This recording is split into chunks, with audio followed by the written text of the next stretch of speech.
స్వామి జయేంద్ర సరస్వతి అస్వస్థతకు గురయ్యారు. విజయవాడ సూర్యారావుపేటలోని ఆంధ్ర ఆసుపత్రికి తరలించి అత్యవసర చికిత్స అందిస్తున్నారు. షుగర్, బ్లడ్ లెవెల్స్ తక్కువగా ఉండడంతో పాటు శ్వాస తీసుకోవడంలో జయేంద్ర సరస్వతి ఇబ్బంది పడుతున్నారని వైద్యులు తెలిపారు. 5 వైద్యుల పర్యవేక్షణలో ఐసీయూలో చికిత్స అందిస్తున్నామన్నారు.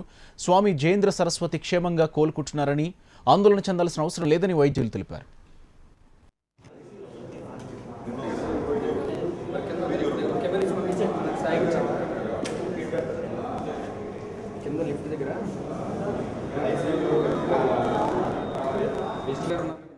శ్రీ జయేంద్ర సరస్వతి స్వామి వారు మన విజయవాడ నగరంలో చాతుర్మాస దీక్ష కోసం వచ్చి ఉన్నారు.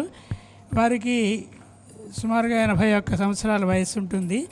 ఈరోజు ఉదయం 6 గంటల ప్రాంతంలో స్వామి కొంచెం డ్రౌజీగా అయ్యారనమాట. అంటే మాట్లాడలేకపోవడం, తర్వాత బాగా వీక్నెస్ తోటి ఉంటే స్వామివారి శిష్యుడు కబురు పంపించారు. వెంటనే 6:30కి వారిని చూడడం జరిగింది మఠంలోనే. స్వామివారికి కొద్దిగా మైల్డ్గా డయాబెటీస్ ఉండి దానికి మందులు వాడుతూ ఉంటారు. ఈ కారణం చేత షుగర్ లెవెల్స్ తగ్గి ఉంటాయి. దానివల్ల స్వామి కొంచెం డ్రౌజీగా ఉన్నారు అన్న ఉద్దేశంలో తగిన పరీక్షలు అవి చేద్దామని చెప్పి వెంటనే స్వామివారిని ఆంధ్ర హాస్పిటల్కి అంబులెన్స్లో షిఫ్ట్ చేయడం జరిగింది. వచ్చేసరికి స్వామివారు నిలకడగా ఉంది వారి ఆరోగ్య పరిస్థితి.